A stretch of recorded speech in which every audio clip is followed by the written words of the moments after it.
अस्सलाम वालेकुम जी। वालेकुम सलाम जी। रब नवाज भाई की हाल चाल है? शुक्र अल्हम्दुलिल्लाह जी। ਤੇ ਚੱਕਰ ਸ਼ੱਕਰ ਲਾ ਰਿਹਾ ਜੇ ਆਲੂ ਦੀ ਫਸਲ ਨੂੰ? हाँ जी आलू ਨੂੰ ਵੇਖ ਰਹੇ ਹਾਂ ਜੀ ਜਿਹੜਾ ਨਾ ਜੀ ਆਲੂ ਤਾਂ ਮਾਸ਼ਾਅੱਲਾ ਚੰਗੇ ਖੜੇ ਨੇ ਜੀ। ਚੰਗੇ ਖੜੇ ਨੇ। ਚੰਗੇ ਖੜੇ ਇਹ ਨੇ, ਵੈਰਾਈਟੀ ਬਹੁਤ। ਕਿਹੜੀ ਹੈ? ਇਹ ਜੀ ਐਕਸਪ੍ਰੈਸ ਹੈ ਜੀ। ਇਹ ਕਿੰਨੇ ਲਾਏ ਹੋਏ ਨੇ ਆਪਾਂ? ਇਹ ਆਪਣੇ ਐਨ ਕੁ 35 ਕਿੱਲੇ ਜੀ। 30-35 ਕਿੱਲੇ ਲਾਏ ਹੋਏ ਨੇ। ਹਾਂਜੀ। ਤੇ ਸੁਣਾਓ ਆਲੂਆਂ ਦਾ ਕੀ ਮੁਸਤਕਬਲ ਬਣੇਗਾ ਤੇ ਹਾਲਾਤ ਕੀ ਚੱਲਦੇ ਪਏ ਨੇ? ਤੁਹਾਡੇ ਆਲੂ ਤਾਂ ਅਗੇਤਰੇ ਆਏ ਤਿਆਰ ਵੀ ਹੋਏ ਖੜੇ ਨੇ। ਸਾਡੇ ਤੇ 15 ਕਿੱਲੇ ਆਲੂ ਤਿਆਰ ਹੋਏ ਖੜੇ ਨੇ ਜੀ। ਉਹ ਕੋਈ ਲੈਂਦਾ ਕੋ ਨਹੀਂ ਪਿਆ, ਬਸ ਮੁਲਕ ਦੇ ਹਾਲਾਤ ਖਰਾਬ ਹੋਏ ਖੜੇ ਨੇ, ਜਗੂ ਕੋਈ ਲੈਂਦਾ ਨਹੀਂ ਪਿਆ। ਅਗੂ ਜਿਹੜੇ ਜ਼ਿਮੀਂਦਾਰ ਹਨ ਨਾ ਜੀ, ਉਹ ਪੱਟ ਤੇ ਇੰਨਾ ਆਲੂ ਮੰਡੀ ਤੇ ਲਿਜਾਂਦੇ ਪਏ ਨੇ ਵੀ ਪਤਾ ਨਹੀਂ ਉਹਨਾਂ ਉਹ ਕੀ ਕਰੂ ਨੇ ਜੀ। ਮੰਡੀ ਤੋਂ ਉਹਨਾਂ ਲੈ ਜਾਂਦੇ ਨੇ, ਕੋਈ ਮੈਨੂੰ ਲੱਖ ਬੋਰੀ ਜਾਂਦੀ ਹੈ, ਉਹ 500 ਦੇ ਤੋੜੇ ਦਾ ਰੇਟ 'ਚ ਸ਼ੁਰੂ ਕਰਦੇ ਨੇ ਜੀ। ਸਹੀ 700 ਐਂਡ ਕਰਦੇ ਨੇ ਜੀ। 700 ਦੇ ਉੱਤੇ ਉਹਨਾਂ ਦੇ ਘਰੀ ਦੇ ਤੇ ਆ ਜਾਂਦੇ ਜੀ। ਇਹ ਜ਼ਿਮੀਂਦਾਰ ਸਭ ਤੋਂ ਪਹਿਲੇ ਕੋਈ ਖੋ ਜਾਵਣ, ਜਿਹੜਾ ਨੂੰ ਕੋਈ ਮੁਲਕ ਦੇ ਹਾਲਾਤ ਠੀਕ ਹੋ ਜਾਵਣ ਤੇ ਮੁੜ ਲੈ ਜਾਵਣ। ਕੋਈ ਵਪਾਰੀ ਬਾਹਰ ਆਵੇ ਤਾਂ ਕੋਈ ਰੇਟ ਬਣੇ, ਉੱਥੇ ਲੈ ਜਾਂਦੇ ਨੇ। ਮੰਡੀਆਂ ਤੇ ਇੰਨਾ ਆਲੂ ਜਾਂਦਾ ਪਿਆ ਵੀ ਉਹਦਾ ਕੋਈ ਆਲੂ ਦਾ ਰੇਟ ਨਹੀਂ। ਮਤਲਬ ਇੱਕ ਤਾਂ ਹੋ ਗਿਆ ਜੀ ਬਾਰਡਰ ਦਾ ਮਾਮਲਾ ਹੋ ਗਿਆ ਵੀ ਬਾਰਡਰ ਬੰਦ ਹੈਗੇ। ਹਾਂਜੀ, ਇੱਕ ਤਾਂ ਦੂਜਾ ਜ਼ਮੀਂਦਾਰ ਜਿਹੜਾ ਨੇ ਪੱਟ ਕੇ ਉਹਨਾਂ ਦੇ ਬੂਹੇ ਤੇ ਸੁੱਟਿਆ ਆਂਦਾ। ਹਾਂਜੀ। ਪਿਛਲੀ ਵਾਰੀ 12000 ਤੋਂ ਚੱਲਿਆ ਸੀ ਰੇਟ ਹਾਂਜੀ ਤੇ ਥੱਲੇ ਆਇਆ ਸੀ, ਇਹ ਸਰੀ 5 ਤੋਂ ਚੱਲਿਆ ਤੇ 700 ਤੇ ਆਇਆ ਪਿਆ, 600 ਤੇ ਆਇਆ ਪਿਆ।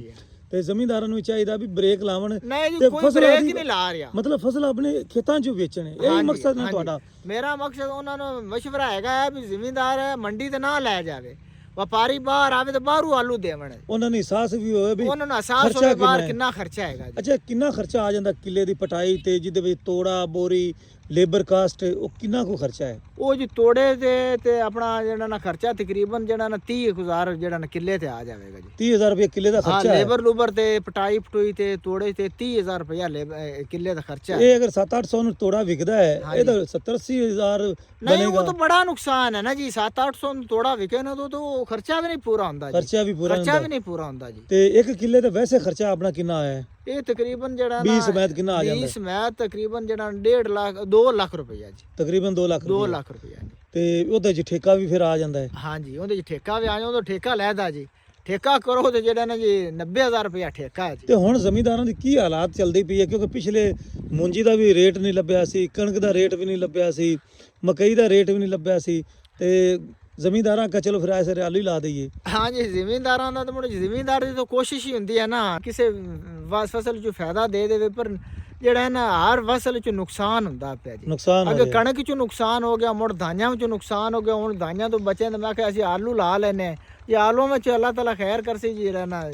ਹੁਣ ਇਹਨਾਂ ਦਾ ਅਫਗਾਨਿਸਤਾਨ ਦਾ ਬਾਰਡਰ ਬੰਦ ਹੈਗਾ ਤੇ ਨਿਰੇ ਅਫਗਾਨਿਸਤਾਨ ਉਹਨਾਂ ਦੇ ਹੁਣ ਕਿਸੇ ਹੋਰ ਮੁਲਕ ਨਾਲ ਕਰ ਲਵਣ ਵੀ ਇਕੱਲੇ ਅਫਗਾਨਿਸਤਾਨ ਨੇ ਨਾ ਆਰਡਰ ਉਹਨਾਂ ਨੂੰ ਆਲੂ ਦੇਣੇ ਹਨ, ਕਿਸੇ ਹੋਰ ਮੁਲਕ ਨਾਲ ਕਰ ਲਵਣ, ਕੋਈ ਜ਼ਿਮੀਂਦਾਰਾਂ ਤੇ ਰਹਿਮ ਕਰ ਜਾਵਣ।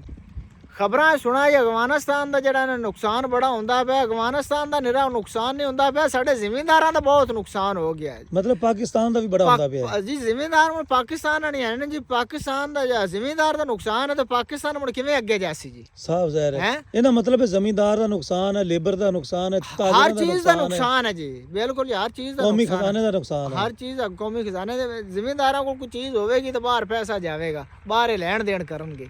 ਜੇਕਰ ਨਾ ਕਰਨਗੇ ਤੇ ਆਦਾ ਹੀ ਨੁਕਸਾਨ ਕਰਦੇ ਪਏ। ਸਾਡਾ ਤਾਂ ਹੋਇਆ ਹੀ ਪਿਆ ਨਾ ਜੀ। ਅੱਛਾ ਵੀ ਦੂਸਰਾ ਰੱਬ ਨਵਾਜ਼ ਵੀ ਇੱਕ ਹੋਰ ਮੈਨੂੰ ਚੀਜ਼ ਨਜ਼ਰ ਆਉਂਦੀ ਵੀ ਤੁਹਾਡੇ ਆਲੂਆਂ 'ਚ ਵੈਸੇ ਤਾਂ ਮਾਸ਼ਾਅੱਲਾ ਸਰਸਬਜ਼ ਸ਼ਤਾਬ ਖੜੇ ਨੇ ਬਹੁਤ ਸੋਹਣੇ, ਤੇ ਇਹ ਕੀ ਹੋਇਆ ਪਿਆ ਜਿਹੜਾ ਪੱਟੇ ਪਏ ਨੇ? ਇਹ ਵੇਖੋ ਨਾ ਯਾਰ ਦੋਸਤੋ, ਚੈੱਕ ਕਰੋ ਜੀ, ਇਹ ਵੇਖੋ ਜੀ ਕੀ ਤਬਾਹੀ ਮਚੀ ਪਈ ਹੈ। ਇਹ ਚੈੱਕ ਕਰੋ ਜੀ, ਇਹਦੇ ਬਾਰੇ ਦੱਸੋ ਜੀ। ਇਹ ਜੀ ਸੇ ਆਂਦੀ ਹੈ ਰਾਤੀ ਜੀ। ਸੇ ਆਂਦੀ ਹੈ ਤਾਂ ਸੇ ਰਾਤੀ ਪੱਟ ਜਾਂਦੀ ਹੈ ਜੀ। ਇਹਦਾ ਕੋਈ ਸੱਦੇਬਾਬ ਕੋਈ ਹੱਲ ਇਹਦਾ ਨਹੀਂ ਆ ਕੀਤਾ? ਇਹ ਸਾਰੇ ਨੁਕਸਾਨ ਜ਼ਿਮੀਂਦਾਰ ਦੇ ਕਬਜ਼ੇ 'ਚ ਨੇ। ਸਾਰਾ ਜ਼ਿਮੀਂਦਾਰ ਨੂੰ ਜਿਹੜਾ ਨਾ ਉਹਦੇ ਵਾਂਡੇ 'ਚ ਸਾਰਾ ਨੁਕਸਾਨ। ਰੱਬ ਨਵਾਜ਼ ਭਾਈ ਇਹ ਸਾਰੇ ਨੁਕਸਾਨ ਨੇ ਇਹ ਕਿਸਾਨ ਦੇ ਖਾਤੇ 'ਚ ਨੇ? ਹਾਂਜੀ, ਇਹ ਕਿਸਾਨ ਦੇ ਖਾਤੇ ਵਿੱਚ ਹਨ ਜੀ। ਬਾਰਡਰ ਬੰਦ ਨੇ ਤੇ ਕਿਸਾਨ ਦਾ ਸਾਰੇ ਖਾਤਾ ਨੁਕਸਾਨ ਖਰਾਬ। ਦਾ ਠੇਕੇਦਾਰ ਵੈਸੇ ਜ਼ਿਮੀਂਦਾਰ ਹੈ। ਜ਼ਿਮੀਂਦਾਰ ਹੈ ਜੀ। ਤੇ ਕੀ ਲੱਗਦਾ ਵੀ ਜ਼ਿਮੀਂਦਾਰ ਉੱਠੇਗਾ ਵੀ ਜਾਂ ਨਹੀਂ ਉੱਠੇਗਾ? ਨਹੀਂ ਜੀ, ਬਹੁਤ ਮੁਸ਼ਕਲ ਹੈ ਜੀ, ਨਹੀਂ ਉੱਠੇਗਾ।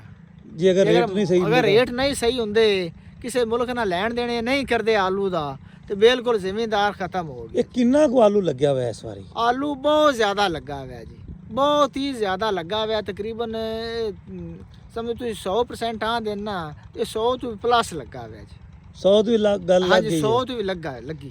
ਰੱਬ ਨੂੰ ਵੀ ਮੈਨੂੰ ਤਾਂ ਇੰਜ ਲੱਗਦਾ ਜਿਵੇਂ 80% ਜਿਹੜੇ ਨਾ ਆਲੂ ਲੱਗੇ ਹੋਣੇ, 100 ਕਿੱਲਾ ਹੈ ਨਾ ਜ਼ਿਮੀਂਦਾਰ ਦਾ ਰਕਬਾ, 80 ਕਿੱਲਾ ਆਲੂ ਲੱਗਿਆ ਹੋਇਆ। ਤੇ ਤੁਹਾਡਾ ਕੀ ਕਹਿਣਾ ਹੈਗਾ? ਇਹ ਜੀ ਗੱਲ ਤਾਂ ਠੀਕ ਹੈ ਨਾ ਜੀ, 80% ਹੀ ਆਲੂ ਲੱਗੇ ਹੋਏ ਹਨ ਜੀ। ਤੇ ਸਾਨੂੰ ਤਾਂ ਐਵੇਂ ਲੱਗਦਾ ਜਿਵੇਂ 100% ਹੀ ਆਲੂ ਲੱਗਾ 100% ਹੀ ਆਲੂ ਨੇ। 100% ਹੀ ਆਲੂ ਲੱਗਾ ਹੋਇਆ ਜੀ। ਕੋਈ ਮਤਲਬ ਇਹਦਾ ਖਰੀਦਦਾਰ ਜੀ ਕੋਈ ਨਹੀਂ ਹੈਗਾ। ਖਰੀਦਦਾਰ ਹੀ ਕੋਣੀ ਜੀ। ਤੇ ਹੁਣ ਜਿਹੜਾ ਆਪਣਾ ਨੁਕਸਾਨ ਹੁਣ ਹੁੰਦਾ ਇੱਕ ਮਹੀਨੇ ਦੀ ਜਿਹੜਾ ਨਾ ਫਟਾਈ ਲੱਗੀ ਖੜੀ ਹੈ ਤੇ ਜ਼ਿਮੀਂਦਾਰ ਅੱਜ ਸੁਣਨੇ ਆ ਨਾ 50,000 ਤੋੜਾ ਆਇਆ ਪਿਆ ਤੇ ਅਗਲੇ ਦਿਨ ਸੁਣਨੇ 60,000 ਆਇਆ ਮੰਡੀ ਵਿੱਚ। ਮੰਡੀ ਵਿੱਚ ਤੇ ਉਸ ਤੋਂ ਅਗਲੇ ਦਿਨ ਸੁਣਨੇ ਲੱਖ ਤੋੜਾ ਆਇਆ ਪਿਆ ਜੀ।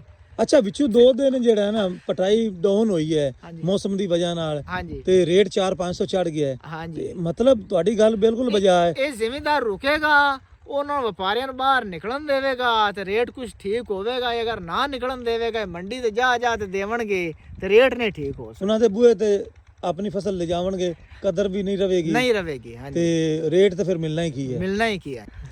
ਰੱਬ ਨੂੰ ਵੀ ਹਕੂਮਤ ਨੂੰ ਕੀ ਰਿਕੁਐਸਟ ਕਰਨਾ ਚਾਹੁੰਦੇ ਹੋ? ਹਕੂਮਤ ਸਾਡੀ ਰਿਕੁਐਸਟ ਇਹ ਹੈ ਵੀ ਕਿਸੇ ਮੁਲਕ ਨਾਲ ਲੈਣ ਦੇਣ ਕਰ ਰਹੇ। ਅਫਗਾਨਿਸਤਾਨ ਨਾਲ ਨਹੀਂ ਹੁੰਦਾ ਤੇ ਕਿਸੇ ਹੋਰ ਮੁਲਕ ਨਾਲ ਕਰ ਰਹੇ। ਸਾਡੇ ਤੇ ਜ਼ਿਮੀਂਦਾਰ ਤੇ ਰਹਿਮ ਕਰਨ। ਆਲੂਆਂ ਨੂੰ ਕਿਸਾਨ ਬਿਲਕੁਲ ਆਲੂ ਬਿਲੇ ਲਾਉਣ, ਕਿਸਾਨ ਤਾਂ ਖਤਮ ਹੋਇਆ ਪਿਆ ਜੀ। ਜੀ ਬਹੁਤ ਬਿਲਕੁਲ ਖਤਮ ਹੋਇਆ ਜੀ। ਬਹੁਤ ਮਿਹਰਬਾਨੀ। ਅੱਲਾਹ ਤਾਲਾ ਜੀ ਤੁਹਾਡੇ ਆਲੂਆਂ ਨੂੰ ਸਹੀ ਤਰੀਕੇ ਸੇਲ ਕਰਾਵੇ।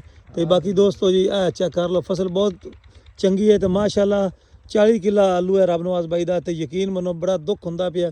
ਅਗਰ 2 ਤੋਂ 2.5 ਲੱਖ ਰੁਪਈਆ ਖਰਚਾ ਆਉਂਦਾ ਹੈ ਤੇ ਸੇਲ ਹੁੰਦਾ ਜਨਾਬ 70-80 ਹਜ਼ਾਰ ਦਾ ਤੇ ਵਿੱਚੋਂ ਜਨਾਬ ਖਰਚਾ ਕੱਢੋ, ਠੇਕਾ ਕੱਢੋ ਤੇ ਪੱਲੋਂ ਪਵਣਗੇ ਤੇ ਮੇਰਾ ਖਿਆਲ ਵੀ ਜ਼ਿਮੀਂਦਾਰ 5 ਸਾਲ ਮਜ਼ੀਦ ਨਹੀਂ ਉੱਠ ਸਕਦਾ।